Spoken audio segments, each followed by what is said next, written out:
परमेश्वर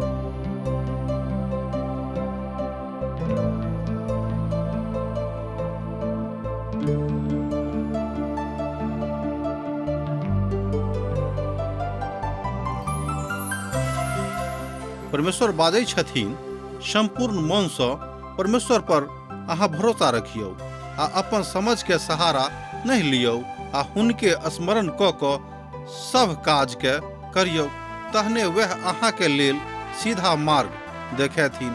आशाक इजोत कार्यक्रम के यह लक्ष्य आ उद्देश्य अछि कि अहाँ के परमेश्वर के राह में मजबूत करबा के अपन जीवनों में मार्गदर्शन भेनाई। कृपया क देखू आ सुनू, जाय सो परमेश्वरक अहाँ के जीवन जिंदगी के ज्योति ठहरे। आशा के इजोत मैथिली कार्यक्रम में हम एक बेर और अहाँ के अभिनंदन प्रभु यीशु मसीह के मीठ आ पवित्र नाम से कह रहल छी। हमरा सब अखन इफिसियो के पोथी के अध्ययन कर रहलहुँ हैं। आजुक दिन हमरा सब एक अध्याय के 7 पद से ल क 12 पदक देखब। एहिमे हमरा लोकनि देखै छी कि परमेश्वर अपन पुतक द्वारा कलीसियाक निर्माणक हेतु कतेक महत्वपूर्ण दाम चुकौने छथि, अर्थात ओ अपन पुतक बलिदान दऽ कऽ कलीसियाक स्थापना के हेतु बाट खोलि देलखिन। एहि तरह हमरा लोकनि देखै छी कतेक गंभीर, कतेक महग दाम ओ चुकेलखिन। परमेश्वरक पुत बनि कऽ अपन कलीसियाक लेल ओ दाम चुका देलखिन। एहि तरह हमरा लोकनि देखै छी कि परमेश्वर महानता के साथ अपन महान काज कऽ रहल छथि। इफिसियो पोथी तकर 1 अध्याय तकर 7 पद एहि बातक खुलासा करैत अछि। हमरा ओ अपन सोनितक द्वारा छुटकारा अर्थात पापक क्षमा हुनक ओहि अनुग्रहक धनक अनुसार भेटल अछि। एहि बातक अहाँ एहिठाम देख सकैत छी इफिसियो पोथी तकर 1 अध्याय तकर 7 पद में। हमरा संगे देखियौ, हमरा ओ अपन सोनितक द्वारा छुटकारा अर्थात पापक क्षमा हुनक ओहि अनुग्रहक धनक अनुसार भेटल अछि। अनंत कालक कथाक दिस घुरि कऽ आउ। परमेश्वर हमरा सबके चुनने छथि, छोड़ौने छथि और अपन प्रेम सँ एहि बातक स्वीकार केने छथि कि हमरा सब गोटे हुनक धियापुता थिकौ हैं।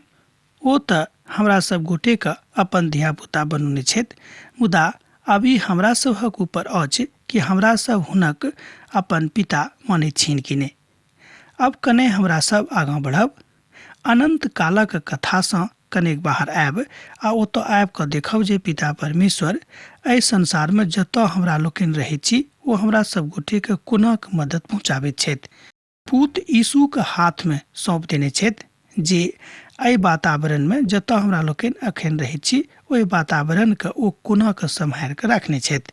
किएक तऽ हमर मित्रवर, जतऽ अहाँ रहै छी, जतऽ हम रहै छी, ओहि ठामक समस्त वातावरणक अधिकार आ तकरा ऊपर कोना के प्रभावी हुए के एहि सबटा बातक प्रभु जानैत छथि।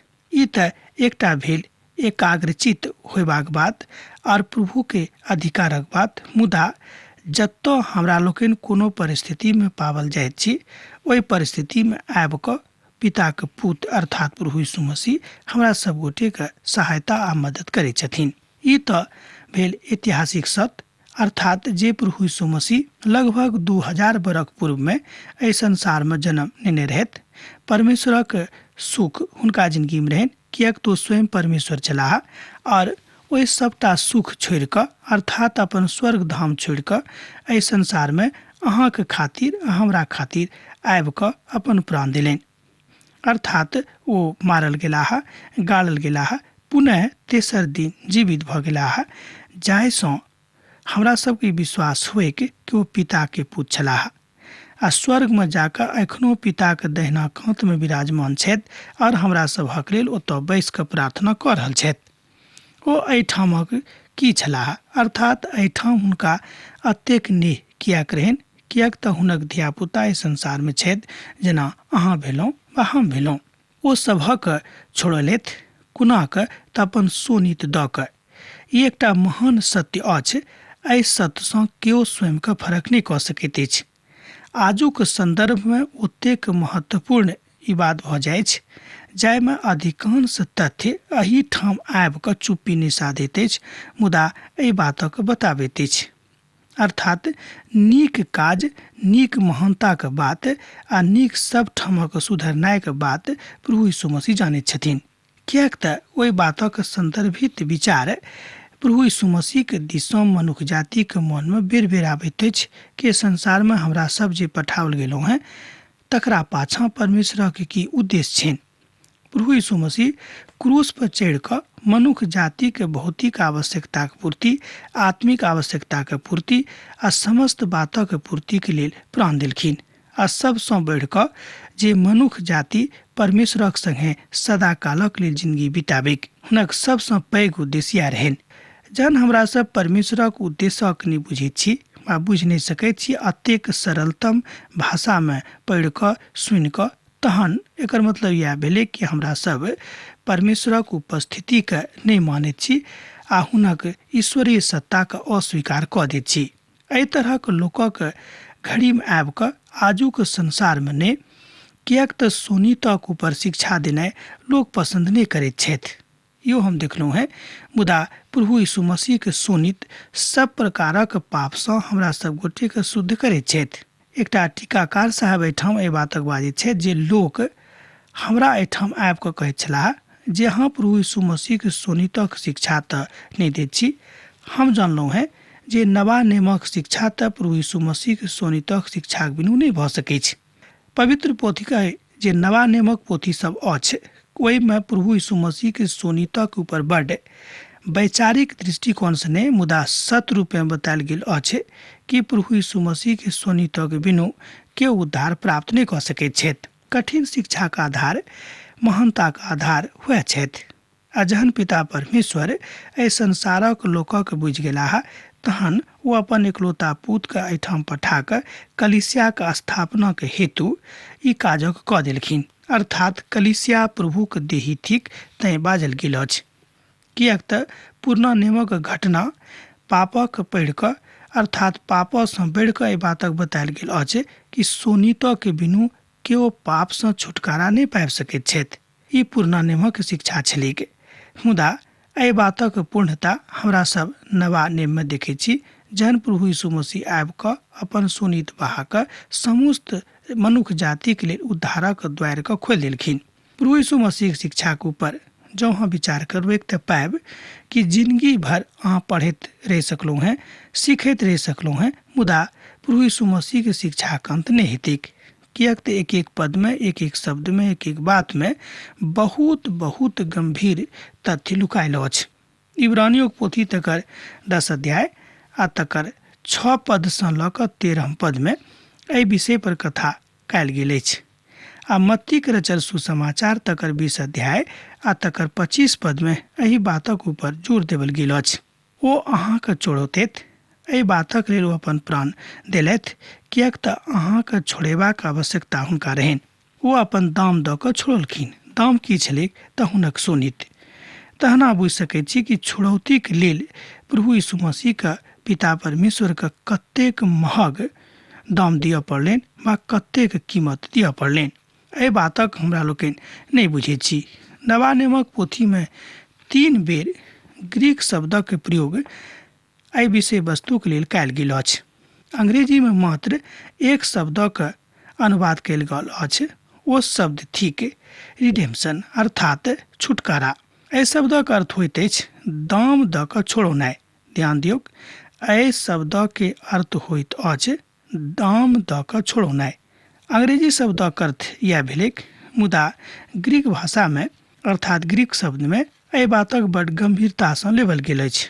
ओतऽ बतायल गेल अछि कि जहन केओ अहाँक पापक छुटकारा के हेतु सोनित दऽ कऽ अहाँके छोड़ाबैत छथि तहन ई बात स्पष्ट भेल। अर्थात एहि तरह हमरा लोकनि देखैत छी कि पवित्र परमेश्वर अपन पवित्र पुतऽ के सोनित दऽ कऽ हमरा सब गोटे के छोड़लखिन।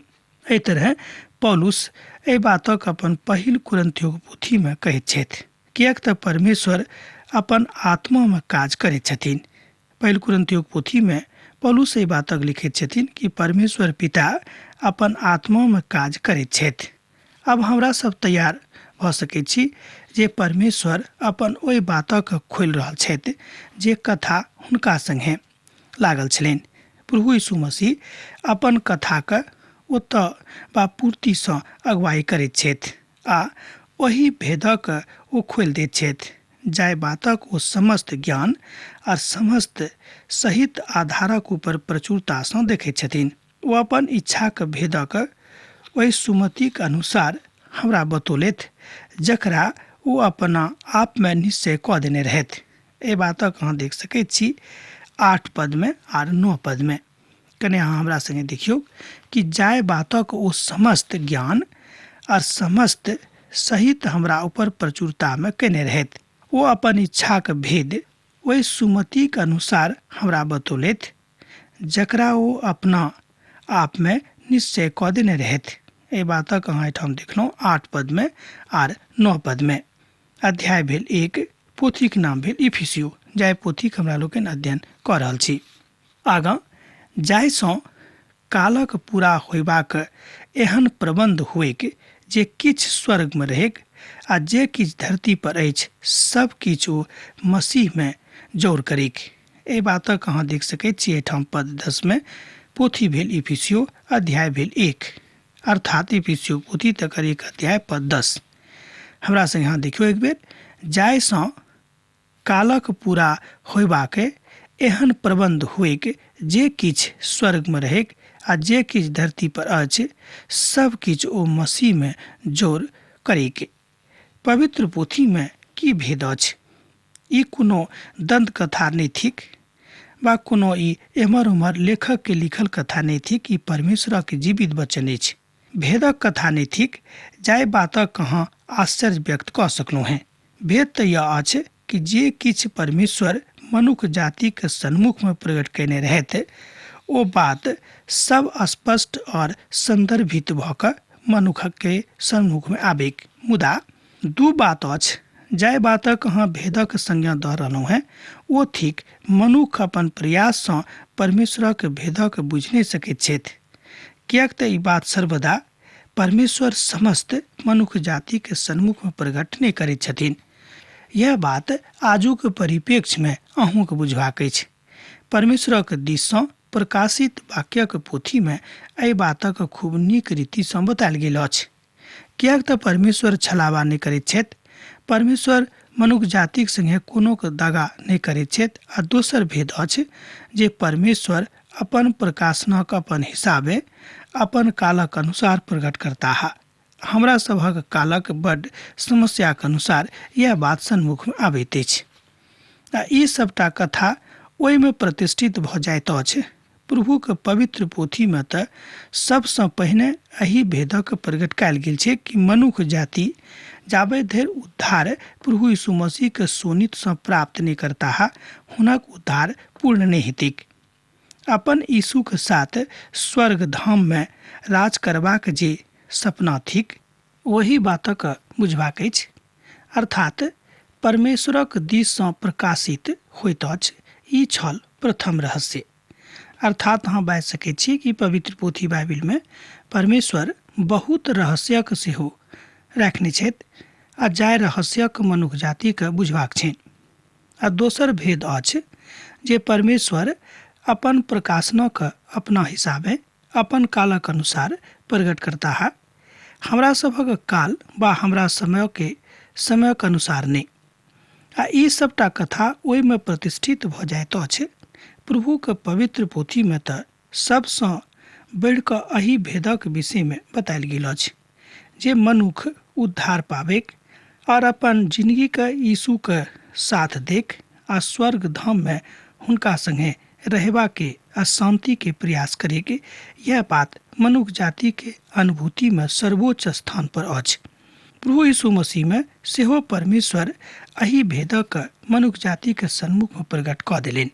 इफिसियो पोथी तकर 5 अध्याय आ तकर 28 पद से लऽ कऽ 32 पद में मसीह प्रारूपक भेद एहिठाम बतायल गेल अछि। जहन हमरा सब ओतऽ पहुँचब तऽ ओहि भेदक देखबेक, मुदा अखन देख रहल छी गलतियोक पोथी तकर 2 अध्याय आ तकर 20 पद में सेहो एहि भेदक ऊपर बतायल गेल अछि। आ तकरा बाद कुलुसियोक पोथी तकर 1 अध्याय आ तकर 26 से 27 पद में प्रभु यीशु मसीह स्वयं परमेश्वरक भेद स्वरूप का बतौने छथि। कियाक त यीशु परमेश्वरक अवतरण और पूर्ववत में एहि बातक बखान करऽ वाला समस्त प्रतिष्ठित परमेश्वर छथि, जे समस्त जातिक ऊपर, समस्त देशक ऊपर अर्थात संपूर्ण ब्रह्मांडक ऊपर प्रकांड छथि। हुनका सँ केओ बढ़िकऽ दोसर विद्वान नहि भऽ सकैत छथि।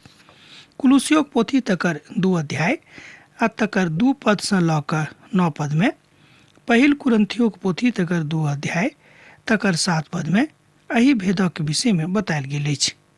चारिम बात अर्थात चारिम भेद तऽ वएह अछि जे परमेश्वरक परिदृश्य में एहि भेदक स्पष्टीकरण करैत अछि। पहिल तिमुथियोक पोथी तकर 3 अध्याय आ तकर 16 पद में अहाँ एहि भेदक ऊपर चर्चा देखैत छी, बा ओतऽ जँ अहाँक लग पवित्र पोथी अछि तऽ अहाँ देख सकैत छी, ओतऽ एहि बातक ऊपर बतायल गेल अछि। 9 आहुनक विशालता और न्यायक रूपक भेद हमरा लोकनि देखैत छी। दोसर थस्सलुनीकोक पोथी तकर 2 अध्याय आ तकर 7 पद में एहि भेदक ऊपर विचार कयल गेल छैक। मत्तीक रचल सुसमाचार तकर 13 अध्याय आ 33 पद में एहि भेदक अनुसार चर्चा कयल गेल छैक। आ तकरा बाद 10 बातक हमरा लोकनि देखैत छी जे 7 ताराक भेद प्रकाशित वाक्यक पोथी तकर 1 अध्याय आ तकर 20 पद में बतायल गेल अछि। एहि तरह हम बाजि सकैत छी कि पवित्र पोथी बाइबिल में बहुत प्रकारक भेदक अखन धरि प्रकट नहि कयल गेल छैक, आर बहुत प्रकारक भेदक प्रभु यीशु मसीह प्रकट कऽ देने छथि। आ बेबीलोनक भेद पवित्र पोथी के अनुसार प्रकाशित वाक्यक पोथी तकर 17 अध्याय आ तकर 5 पद आ 7 पद में एहि भेदक ऊपर चर्चा कयल गेल छैक। एहि सब बात सँ ई पता लागैत अछि जे प्रभु अपन सबटा भेदक कथाक मनुख सँ नहि बतौने छथि। आ बहुत तरहक प्रश्न उठि कऽ सन्मुख आबैत अछि जे कियाक परमेश्वर अखन धरि किछु भेदक लुका कऽ रखने छथि। अब सत्यापित भाव एहिठाम प्रकट होइत अछि। ओ थिक 11 भेद, ओ बेबीलोनक भेद प्रकाशित वाक्यक पोथी तकर 17 अध्याय 5 पद सँ लऽ कऽ 7 पद में बतौने छथिन। ऊपर चर्चाक महत्वपूर्ण विषय यह अछि जे हमरा सब आजुक दिन धरि परमेश्वरक ओहि सबटा भेदक जाने में सफलता किएक नहि प्राप्त केलहुँ हैं। स्पष्ट उत्तर अछि कि मनुख कहियो परमेश्वरक भेदक सफलतापूर्वक जानऽ में सफल नहि भऽ सकैत छथि, कारण ओ पराक्रमी परमेश्वर छथि, ओ सर्वव्यापी परमेश्वर छथि। मनुख सर्वव्यापी नहि भऽ सकैत छथि। मनुखक अस्तित्व एक ठाम सीमित रहैत छनि, ओ जतऽ रहताह ओतेक विषय में बुझि सकैत छथि। प्रश्न सेहो उठि कऽ आबैत अछि कि मनुख कोना कऽ एहि भेदक बातके, एहि भेदक प्रश्नके बुझैत छथिन। किएक तऽ जँ अहाँ एहि बातक बुझि गेलहुँ हैं तऽ एकता यह अछि कि परमेश्वरक कोई महान बात जे मसीह यीशु में संदर्भित भऽ कऽ आबैत अछि तकरा हमरा सब गोटे के बुझबाक अछि। अर्थात पिता अपन ओहि भेदक अपन प्रभु यीशु मसीह में मनुख जाति के लेल प्रकट कऽ देलनि अछि। अब हमरा सब प्रभु परमेश्वरक तेसर काजक लग आबि गेल छी जे ओ अपन पूतक माध्यम सँ करैत छथि, जे कलीसियाक लेल होइत अछि। प्रभु यीशु मसीह अपन एकटा एहि तरहक इनाम मनुख जाति के दऽ रहल छथि बा हुनका लेल राखने छथि। दुनू तरह अहाँ एहि बातक लऽ सकलहुँ हैं। ओहिमे जायमे हम सेहो हुनके मनसा सँ जे अपन इच्छाके मतक अनुसार सब किछु करैत अछि, पहिने सँ ठहराबल गेल मिठास बनू। एहि तरह हमरा लोकनि देखैत छी कि पिता परमेश्वर ओहिमे ओहि बातक प्रकट कऽ कऽ मनुख जाति के सन्मुख में राखैत छथिन। इफिसियोक पोथी तकर 1 अध्याय आ तकर 11 पद, ओहिमे जायमे हम सेहो हुनके मनसा सँ जे अपन इच्छाक मतानुसार सब किछु करैत अछि, पहिनहिए सँ ठहराबल मिठास बनी। एहि तरह हमरा लोकनि देखैत छी कि अहाँ पहिनहिए सँ ठहराबल गेल प्रभुक मिठास थिकहुँ हैं, हुनक मिराज थिकहुँ हैं। दुनू भेदक बातक एहिठाम बतायल गेल अछि। पवित्र पोथी में शब्द जे आयल अछि ओ थिक मिरास।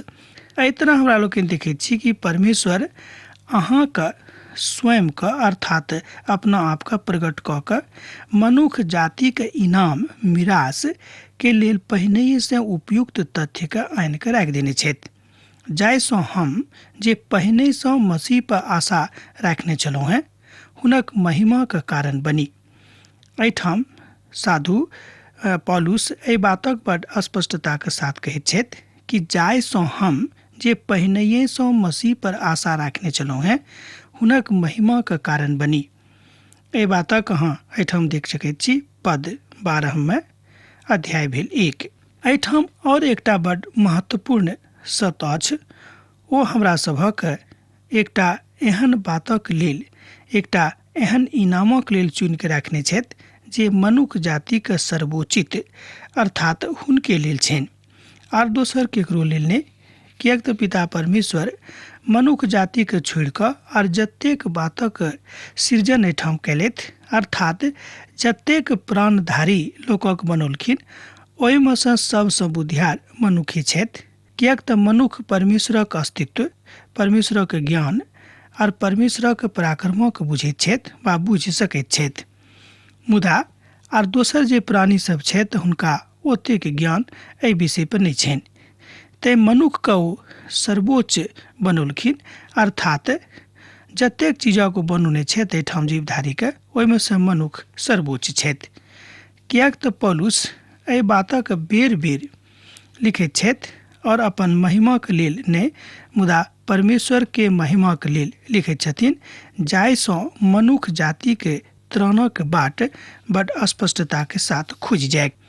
रोमियोक पोथी तकर 8 अध्याय आ तकर 17 पद में एही बातक ऊपर बखान मिलैत अछि। आ जँ संतान अछि तऽ बारिशो अछि, वरन परमेश्वरक बारिश आ मसीहक संग वारिस सेहो अछि। अहाँ जँ हमरा सब हुनका संगे दुख उठाबऽ चाहै छी तऽ हुनका संगे महिमाक सेहो प्राप्त अहाँ कऽ सकैत छी। एहि बातक सत्यापन अहाँ कऽ सकलहुँ हैं रोमियोक पोथी तकर 8 अध्याय आ तकर 17 पद में। जँ हमरा संगे देखऽ चाहै छी तऽ देखियौ।